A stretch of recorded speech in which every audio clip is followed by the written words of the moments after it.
kenapa kita protes? Karena kita ada optimis bahwa kita juga bisa seperti orang-orang itu. Bupati kita juga bisa mengelola daerah ini tanpa intervensi berlebihan seperti ini, tanpa harus dicapok banyak kewenangan pemerintah daerah seperti ini. Jadi karena kita optimis, kita bisa, kita punya sumber daya manusia yang hebat, kita punya pengusaha yang bermodal di tingkat lokal.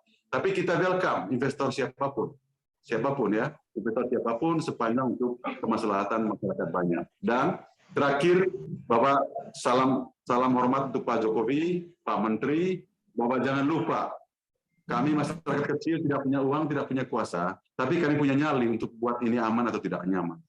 Gitu. Karena hanya itu modal satu-satunya bisa dibarterkan dengan kekuasaan.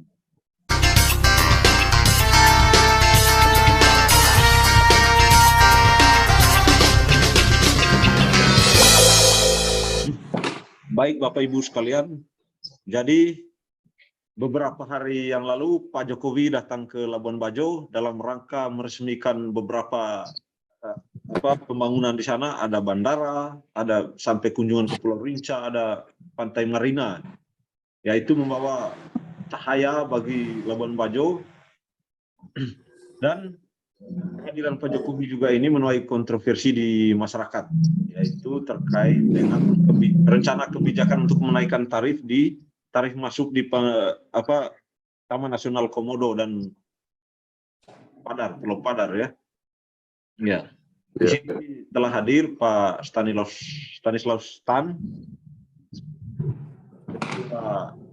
DPD Partai Perindo Kabupaten Manggarai Barat, sekaligus juga pelaku pariwisata.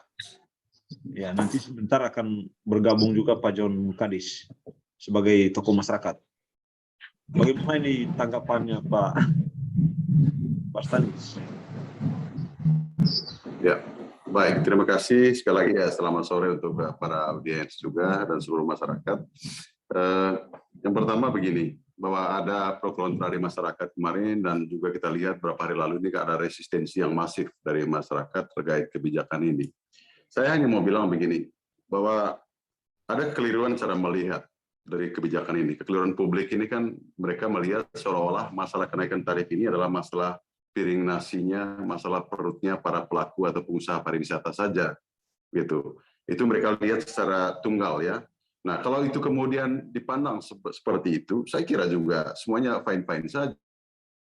Karena harga tiket masuk ini kan bukan diberlakukan untuk pengusaha, bukan untuk praktisi pariwisata, tapi untuk wisatawan. Loh, ngapain kita ngeribut?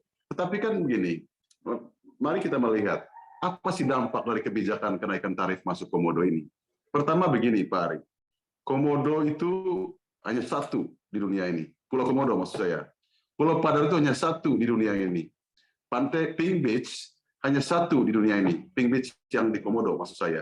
Nah, ketiga strong point ini yang menjadi produk unggulan pariwisata Labuan Bajo dan Flores ini tidak double, tidak ganda dia. Nah, bagaimana mungkin misalnya pemerintah atas nama konservasi itu mereka punya mimpi bahwa hanya orang-orang yang kaya raya saja yang boleh masuk ke Labuan Bajo. Memang secara regulasi kan tidak tereksplisit. Mereka buat regulasi seperti itu. Tetapi dampak dari kebijakan ini, maka secara alami, bahwa yang datang nanti ke Labuan Bajo ini hanya orang-orang yang mampu bayar 3.750.000 untuk masuk ke Pulau Komodo. Nah, jika kemudian misalnya pemerintah punya good feeling untuk pembangunan pariwisata di Manggarai Barat ini, atas nama konservasi mereka peduli dengan Komodo, lah kenapa Rinca diekskludkan? Di Rinca kan juga ada biara Komodo. Di sini aja kan sudah terlihat ada diskriminasi antara pemberlakuan terhadap binatangnya dulu. Gitu. Itu berarti bahwa ada maksud lain selain hanya sekedar bicara konservasi, Pak Ari. Ini kami tetap melihat bahwa ini monopoli kelompok kapitalis, pemodal besar Jakarta atau dari manapun mereka, tapi mereka sudah menguasai Labuan Bajo ini melalui gerbong kekuasaan. Nah, karena kekuasaan sudah gerbong ini mereka kuasai, maka lahirlah Perpres 32 2018 yang melahirkan boneka mereka yang namanya Badan Otorita Pariwisata, yang kemudian juga tanpa dasar hukum yang jelas tiba-tiba menjadi Badan Pelaksana Otorita. Kan begitu. Ada hal aneh aja dari awal ini semua ini, dan tidak bisa kebijakan ini dilihat secara parsial, tidak bisa. Saya contohkan begini. Dulu Mimpi kita itu apa, Pak Ari? Di sini, sebagai pelaku pariwisata yang sudah lama bergelut di bidang ini. Kita punya mimpi bahwa bagaimana ke depan ini masyarakat, mereka benar-benar merasakan dampak positif dari industri ini. Sehingga kemudian mereka akan dengan sendirinya punya sense of belonging, punya rasa memiliki terhadap industri ini. Dengan cara itu, maka masyarakat paham bahwa kalau daerah ini penuh sampah, turisnya tidak datang, nanti kita mati. Tapi hari-hari ini kan masyarakat belum jiwanya belum sampai ke sana, karena mereka tidak punya rasa memiliki. Mereka masih punya penerjemahan bahwa bicara turisme adalah bicara Pak Stanislaus Tan, bicara pelaku pariwisata, bicara pengusaha pariwisata, seolah kami tidak ada urusan apapun. Nah, karena itu mimpi kita dulu bahwa bagaimana ke depan di Labuan Bajo Flores ini target 2 juta tamu, 2 juta wisatawan per tahun masuk di Labuan Bajo Flores ini. Tinggal soal carrying capacity untuk Komodo dikaitkan dengan konservasi, ya itu yang diatur. Berapa per hari kuota yang boleh masuk ke sana, jam sekian, pada jam-jam tertentu hanya boleh 10.000 orang per hari. Yang 10.000 keluar, masuk 10.000 yang baru, dan seterusnya. Itu tinggal diatur, Pak. Itu satu. Kalau bicara konservasi. Tapi kan ada yang aneh lagi di sini. Dulu ada pembangunan surplus di Rinca. Kita teriak, kelompok kita juga yang berteriak, menolak ini semua dengan alasan konservasi. Tapi apa kata mereka? Ahli sudah meneliti bahwa pembangunan ini tidak mempengaruhi ekosistem, mempengaruhi soal kenyamanan Komodo itu sendiri. Ya kita paham karena memang ada zoning sistem, ada sistem zonasi di sana, ada zona inti, zona rimba, dan zona manfaat dan seterusnya. Nah sekarang kata mereka gara-gara tamunya terlalu banyak ke Komodo, akhirnya juga Komodo tidak aman, tidak tenang. Nah ahli gila mana lagi itu yang membantah pernyataan ahli sebelumnya yang soal Rinca? Kan gitu ya. Jadi kami tetap melihat bahwa ini adalah memenuhi kelompok oligarki ini yang untuk sedang memonopoli pasar industri pariwisata di Labuan Bajo. Kita minta tanggapan dari Pak John Kadis sebagai tokoh masyarakat. Bagaimana Pak John melihat rencana kebijakan untuk menaikkan tarif masuk Taman Nasional itu, Taman Nasional Komodo? Saya bukan pelaku pariwisata, bukan juga berada di dalam birokrasi pemerintahan, tapi saya di sisi pengamat yang juga peduli dengan situasi dan keadaan ini. Ada hal yang saya perlihatkan, yaitu bahwa pemerintah mengambil sebuah kebijakan, tentu dia berguna untuk publik, untuk bonum commune. Jadi bukan hanya untuk para pelaku pariwisata, tetapi juga untuk rakyat seluruhnya. Sehingga sebenarnya apa yang mau dicapai oleh pemerintah, kalau saya melihat bahwa dia mau mendapatkan income besar dari penjualan besar, dari barang istimewa yang kita miliki, sehingga nanti yang menikmati itu selain para pelaku pariwisata juga rakyat secara umum melalui income PAD yang diperoleh oleh pemerintah. Itu yang pertama. Yang kedua, selama ini dalam pengamatan saya itu ada kesemrawutan dalam mengorganisir kegiatan-kegiatan pariwisata ini. Dulu kita berharap BPO LBF, tetapi kelihatannya tidak berfungsi. Ya, tempoh hari kita dengan Pak Stanis juga bersama-sama mendiskusikan hal ini dan bersama-sama melihat bahwa BPO LBF ini sebuah barang yang impoten, yang tidak bisa berbuat apa-apa, atau dia berbuat juga semaunya sendiri, karena juga dia membuat travel agentnya sendiri. Nah, di luar dari itu semua, yang kesan kita bahwa selama ini belum ada organisator yang mantap yang bisa memfokuskan kegiatan-kegiatan kepariwisataan ini. Kita mau berharap kepada Pemda, Dinas Pariwisata, ternyata tidak. Kita berharap kepada BPOLBF, juga tidak. Kita berharap dulu pada zaman Pak Frans Buraya sebagai Gubernur NTT, juga tidak. Maka dia menjadi amburadul. Nah, hal-hal yang amburadul ini, sepanjang pengamatan saya, lalu pemerintah mengambil sebuah kebijakan, yaitu Gubernur Victor, untuk bisa mengambil suatu komando untuk bisa diterapkan kepada rakyatnya. Jadi kalau selama ini yang mengatur dan mengurus itu dari pusat, nah sekarang tongkat itu sudah berada di provinsi, lalu dia mengatur. Nah, itu yang poin pertama. Yang kedua, bahwa ada semacam sikap kita bahwa ini hanya untuk orang-orang kaya. Tetapi kalau saya punya pengalaman waktu bekerja di bank dulu ya, lebih banyak orang kaya yang datang ke tempat kita justru membawa keuntungan. Barang-barang yang kita jual mereka bisa membeli sesuai dengan situasi dan keadaan mereka.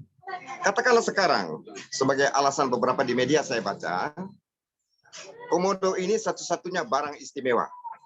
Nah, kalau ditempatkan satu etalase khusus, misalnya Pulau Komodo, dan orang-orang khusus yang datang ke sana dengan membayar biaya yang sesuai dengan taraf dan kemampuan mereka, ya kenapa tidak? Nah, barang yang sama juga berada di Pulau Rinca. Siapa yang mempunyai kemampuan dengan di bawah orang kaya, silakan ke sana. Dan itu tentu diikuti dengan investasi hotel-hotel dan lain sebagainya. Nah, semua ini kalau saya melihat bahwa memang Pak Stanis, kalau kita lihat dari posisi kita sebagai orang miskin, melihatnya bahwa ini untuk orang kaya. Tapi kadang saya berpikir bahwa coba kita berdiri di pihak orang kaya, investor, lalu kita berpikir untuk membangun sebuah daerah, dan dari pajak yang diperoleh juga akan menguntungkan daerah yang bersangkutan. Dari di situ dilihat. Jadi saya mau ngambil satu contoh yang sederhana lah, ya di Bali, kita lihat, atau di Jakarta, ada produk yang sama kualitasnya. Misalnya sepatu Eagle ya, satu jual di Sogo dengan harga 1 juta, satu jual di toko-toko yang ramai-ramai di pinggir jalan dengan harga mungkin 400.000. Dan itu mempunyai segmen pasarnya masing-masing. Jadi yang mempunyai uang 400-500 ribu, ya tempatnya dia di toko-toko di pinggir jalan. Nah, yang orang kaya yang bergengsi, sepatu yang sama dia beli di Sogo. Jadi nama, dan dia bangga kalau dia menceritakan itu kemana-mana, beli barang ini di Sogo dengan harga sekian. Makin tinggi, makin dia berbangga. Dari itu bisa dilihat bahwa ada aspek marketing yang dilihat oleh penjual, hingga itu bisa mendatangkan keuntungan. Nah, kalau misalnya hal-hal ini akan terjadi, saya pikir tidak ada masalah.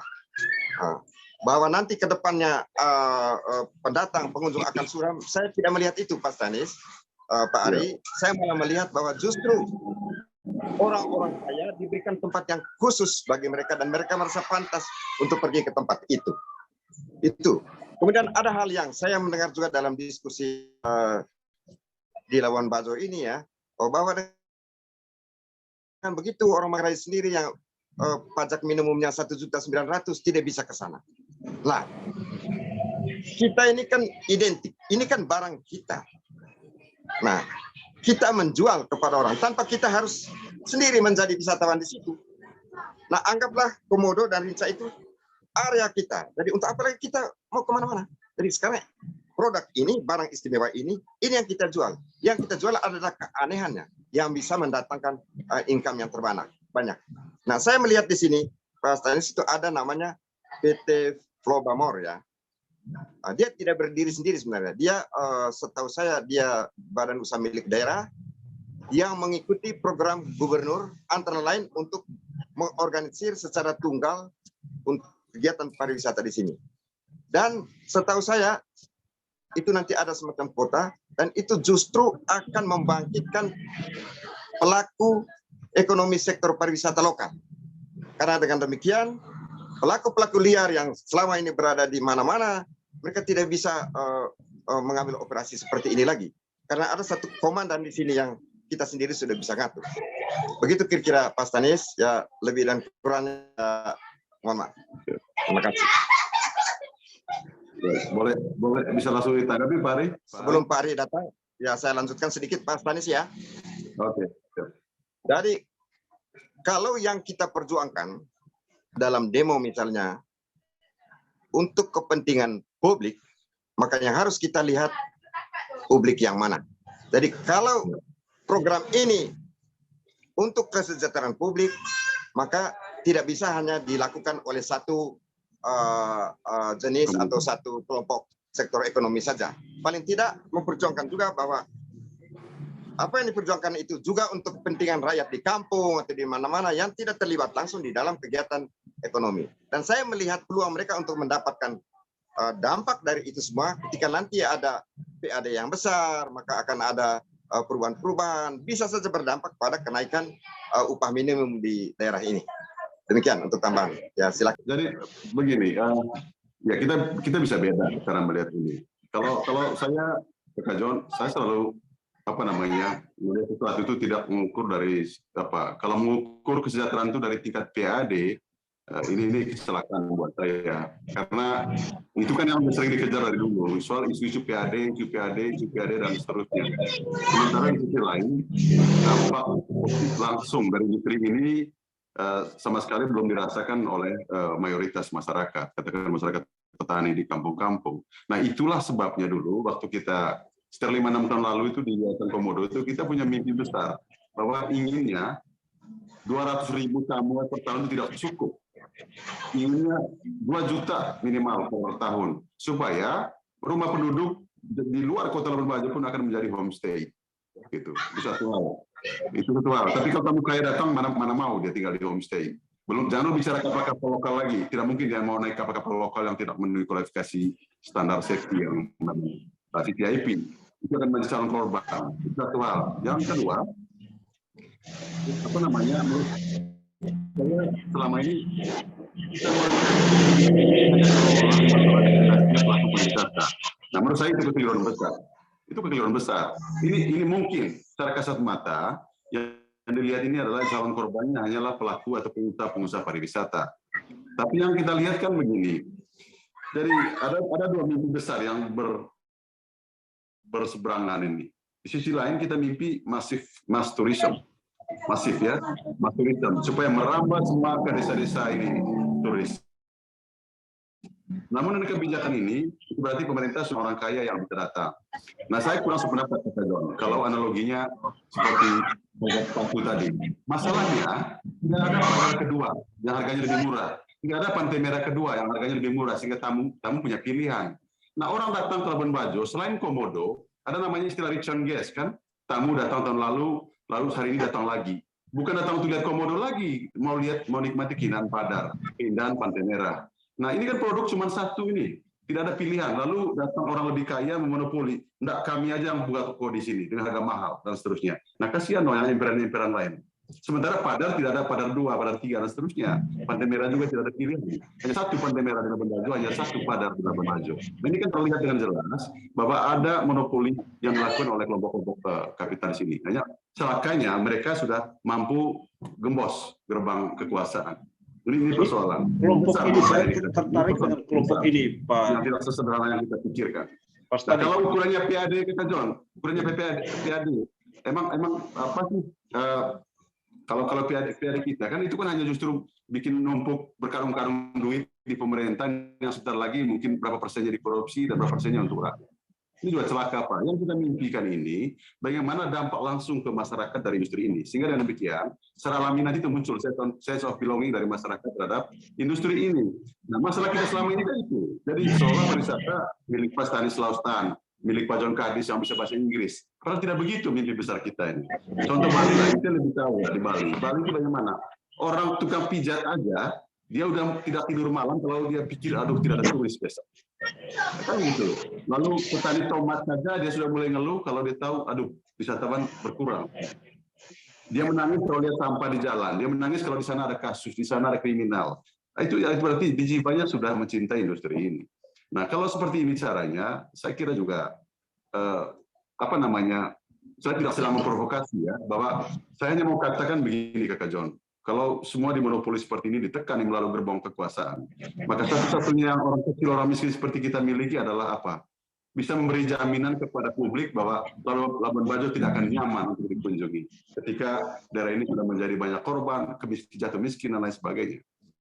Karena bisa dipastikan tamu-tamu kaya, Kakak John, hanya bisa nanti bicara kapal dulu deh. Hanya kapal pelataran, kapal kelas Ayana, kapal kelas Mawatu, kapal hotel-hotel kayak Kanati yang memenuhi kualifikasi itu. Lalu kemana mereka itu kita timpang? Kemana mereka ditaruh? Gitu. Ini bukan soal saya kebetulan salah satu pemilik kapal. Dan saya siap bersaing untuk itu. Tapi kasihan teman-teman lain. Kasihan juga tamu-tamu Jakarta yang datang dengan budgetnya pas-pasan. Mereka ingin berlibur, ingin sumbang banyak, tetapi tidak bisa datang. Masalahnya itu tadi. Kalau hanya alasan Komodo semata, kalau tidak ke Komodo mahal, pilihannya di Rinca kan gitu. Tapi kan Padar kan hanya satu, Pantai Merah hanya satu masalahnya. Nah, kalau mau ambil win-win solution, Ya udahlah, kalau alasan konservasi, cukup komodo aja diberlakukan tiket mahal. Padahal terbuka untuk publik, King Beach terbuka untuk publik. Gitu. Dan harga yang sama yang bisa dijangkau oleh kelas menengah ke bawah. Mungkin itu saya tanggapi saja. Ya, Gitu. baik. Terima kasih. Saya tanggapi lagi ya, Pak Ari. Ya, Jadi kalau destinasi pariwisata Pasir Pink itu hanya satu, maka ini ya saya juga berpikir ini perlu dipertimbangkan untuk tidak hanya untuk yang tiket 3,7 juta itu.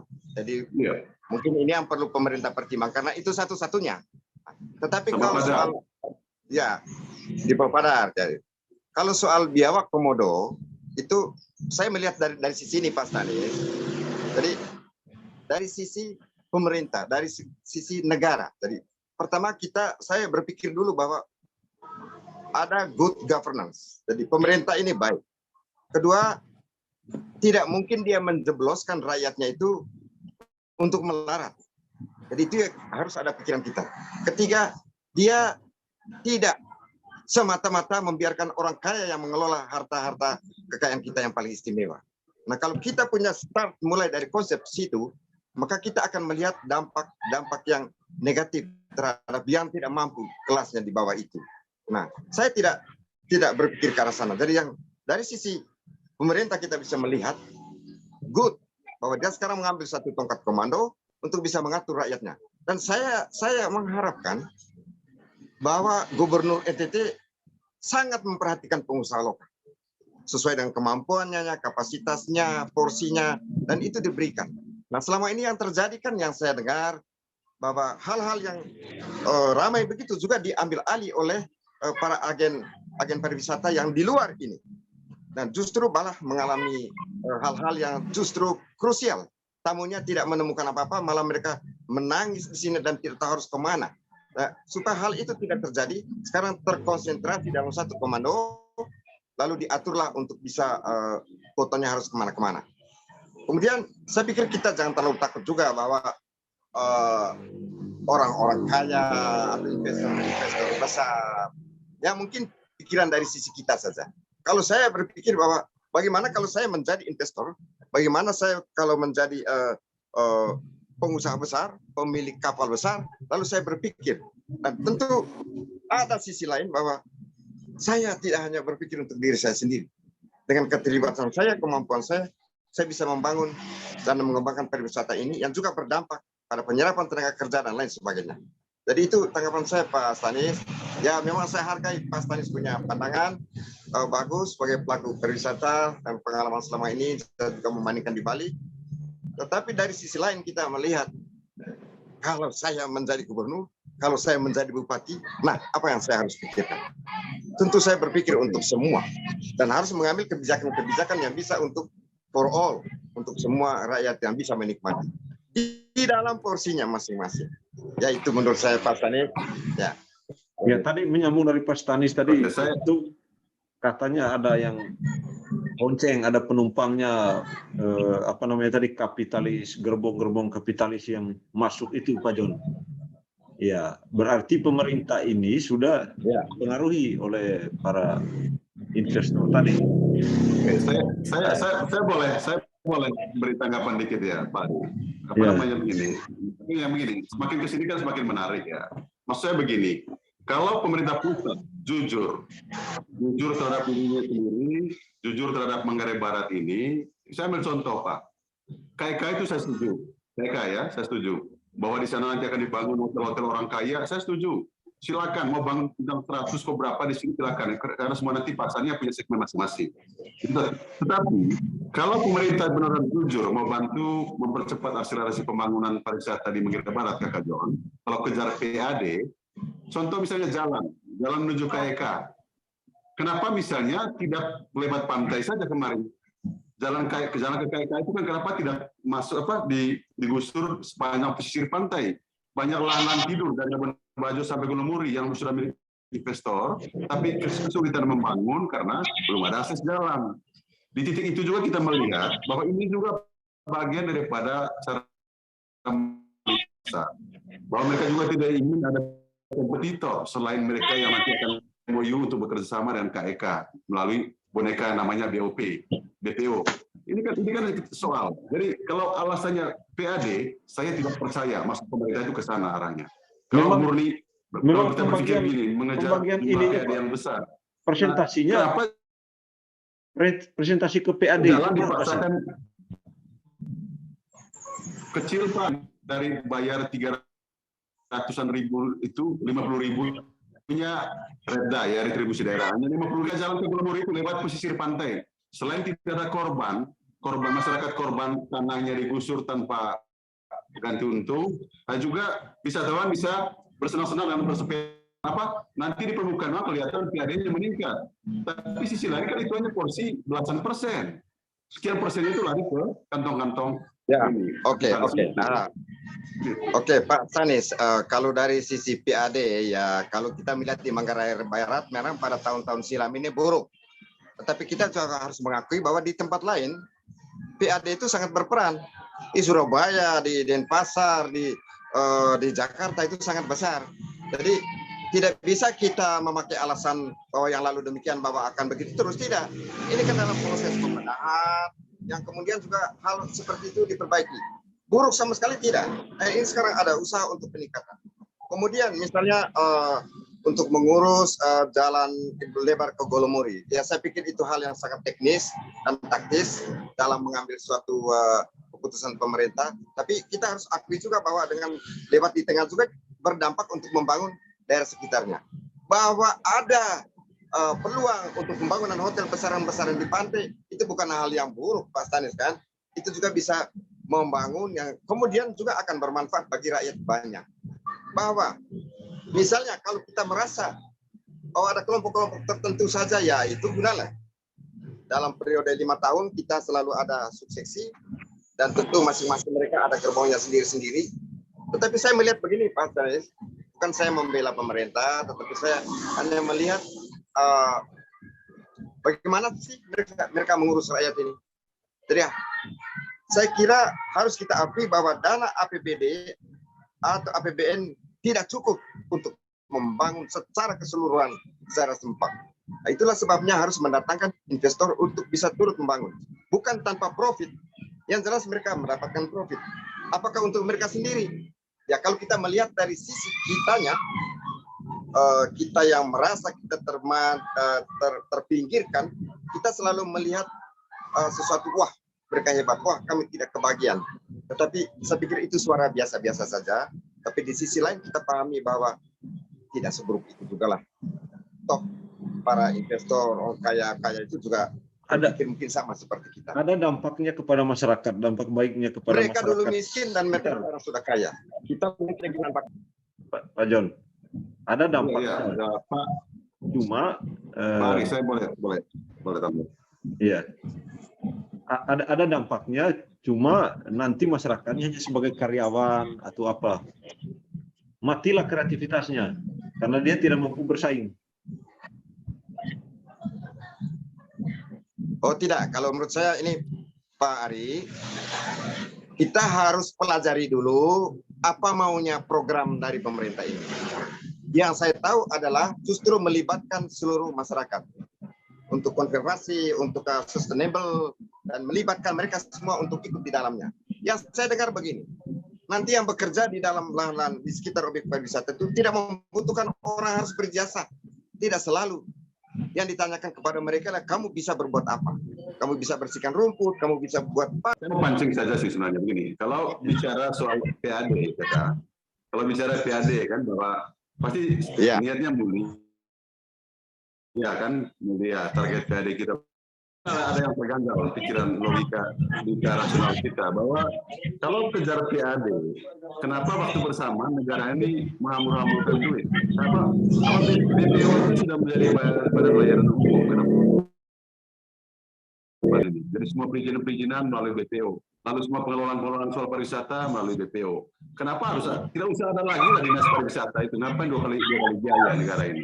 Kalau kita berpikir murni tentang PAD, ini kan kebijakan ini satu sisi bicara soal PAD, bicara target PAD. Sisi lain, negara sedang menghambur-hamburkan duit. Ngapain bayar dinas pariwisata yang kalau habiskan uang daerah, bayar lagi DPO-nya habiskan uang pusat dan seterusnya. Padahal sasarannya sama.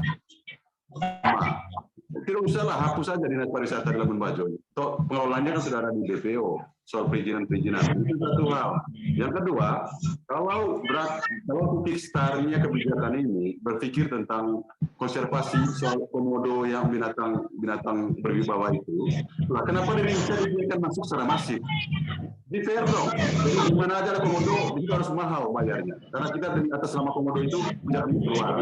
Kita kagak hanya ke komodo, padahal dan saja yang dibuat mahal.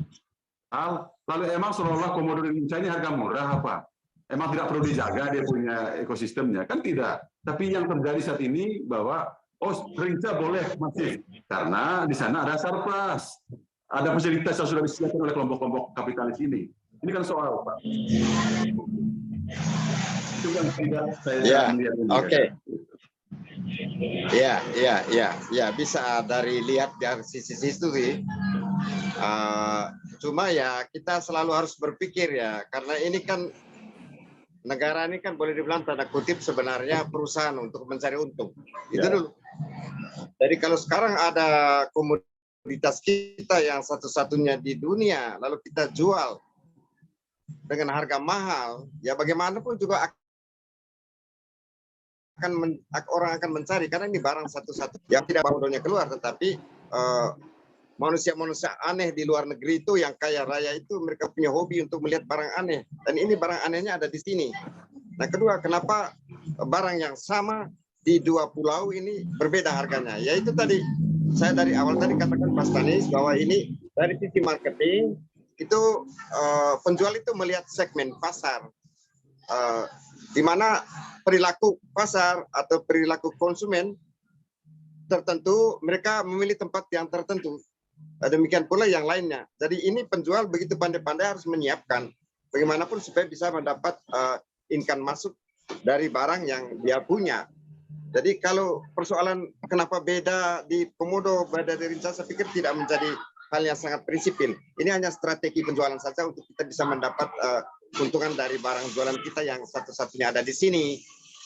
Kemudian kedua saya singgung mengenai PAD ya.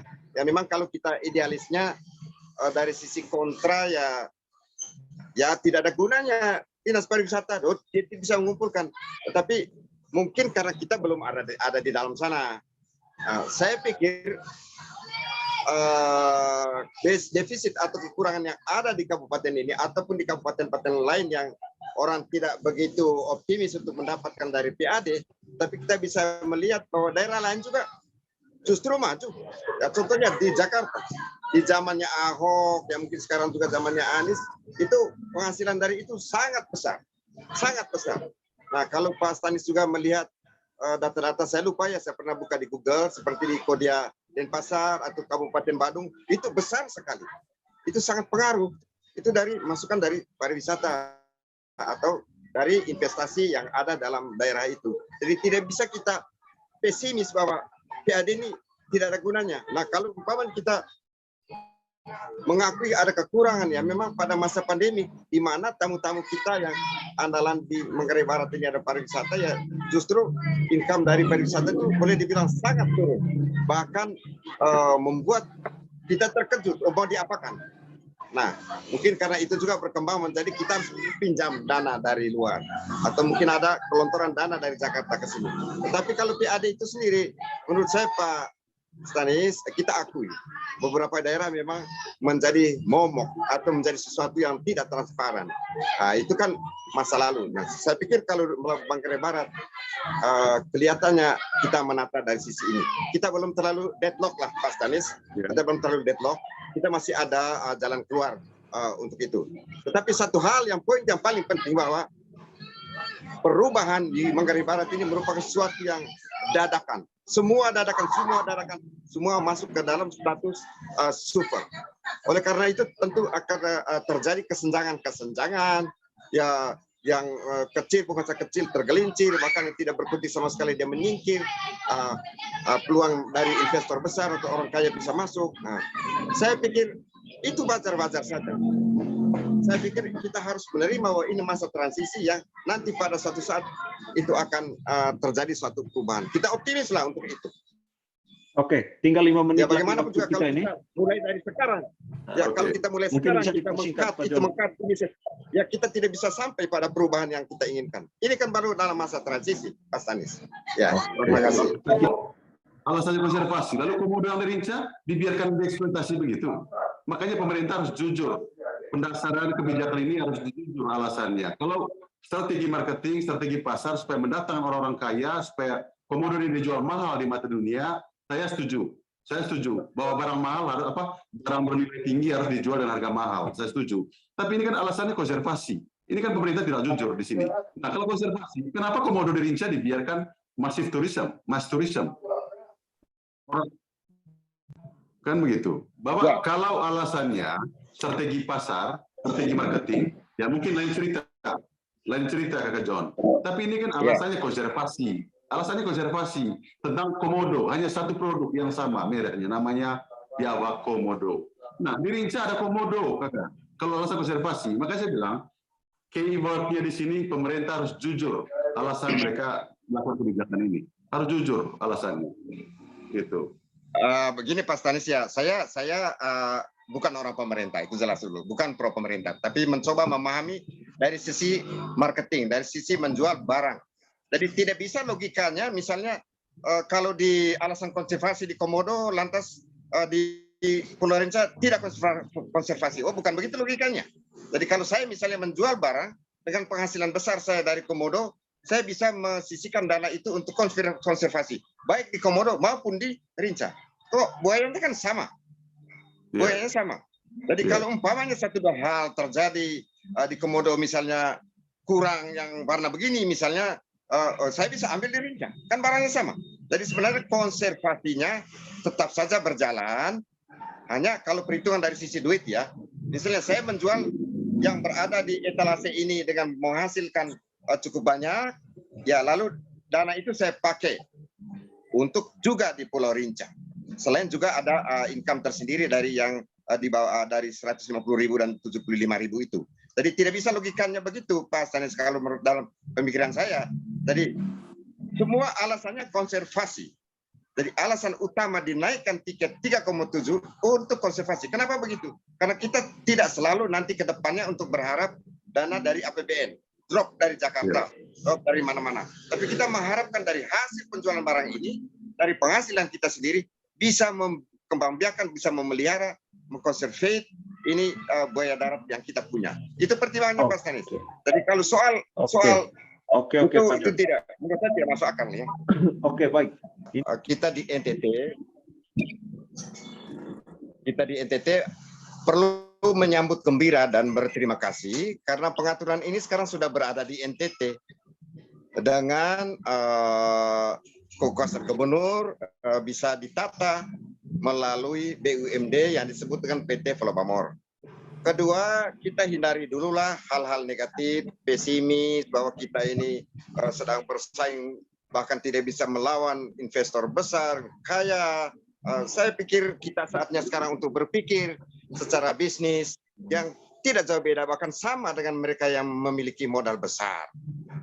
Dan yang ketiga, selama ini kesemerabutan dalam pengaturan pariwisata, objek-objek pariwisata di pulau itu, kesemerabutan itu sekarang sudah mulai dikoordinir menjadi satu. Dan itu memungkinkan pelaku sektor pariwisata lokal akan berpartisipasi aktif. Kenapa? Karena selama ini para pelaku pariwisata, agen-agen luar, tentu mereka tidak bisa menjual seenaknya. Di sini sudah ada kota-kota yang sudah dipersiapkan. Dan saya pikir, ya mau dibilang monopoli PT Velopamor juga tidaklah. Tetapi dia koordinator yang bisa mendistribusikan kuota itu kepada agen-agen pariwisata lokal yang berada di sini. Sehingga dengan demikian, justru hal ini memungkinkan untuk kita bangkit.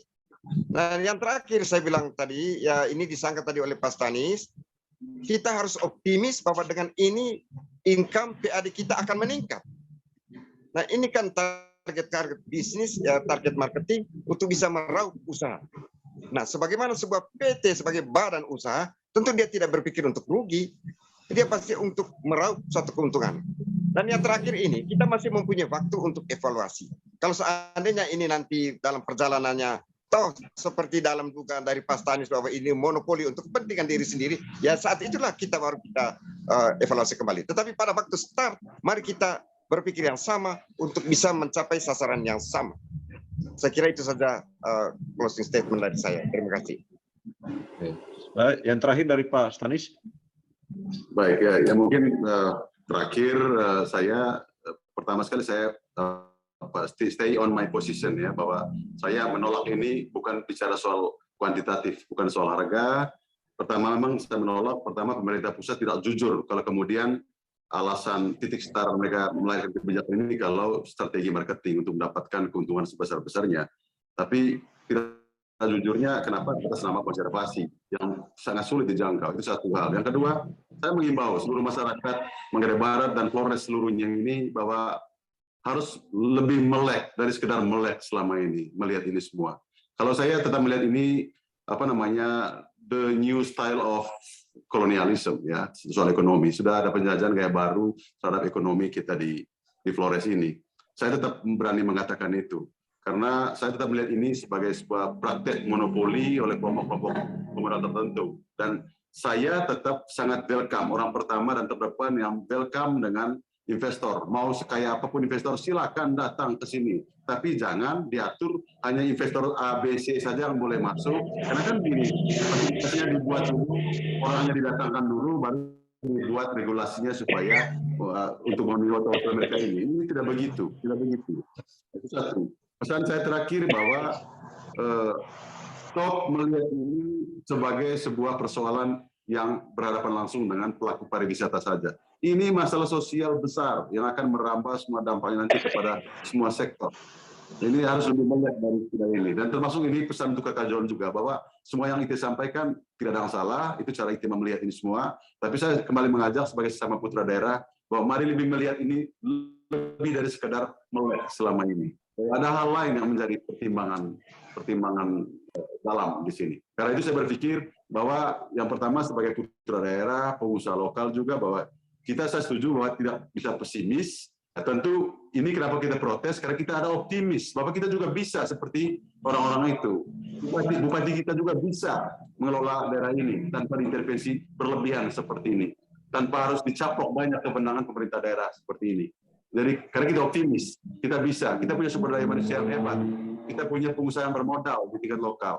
Tapi kita welcome investor siapapun ya, investor siapapun sepanjang untuk kemaslahatan masyarakat banyak. Dan terakhir, bahwa salam hormat untuk Pak Jokowi, Pak Menteri, bahwa jangan lupa kami masyarakat kecil tidak punya uang, tidak punya kuasa, tapi kami punya nyali untuk buat ini aman atau tidak nyaman. Gitu. Karena yang itu modal satu-satunya bisa dibarterkan dengan kekuasaan. Gitu. Jadi tolong bijak dalam melihat ini semua. Jadi saya kira itu yang bisa saya sampaikan, Pak. Terima kasih dan selamat sore. Iya, terima kasih Pak John Kadis, tokoh masyarakat dan politisi Perindo sekaligus pelaku pariwisata, Pak Stanislaus Stan, atas waktunya untuk TV Jalanan Indonesia. Oke. Terima kasih Bapak Ibu yang telah mendengarkan diskusi ini. Semoga bermanfaat untuk kemajuan daerah kita ini, kemajuan pariwisata daerah kita. Selamat sore. Selamat sore, John. Selamat sore. Terima kasih Pak Ari. Selamat sore Pak Tani. Selamat sore.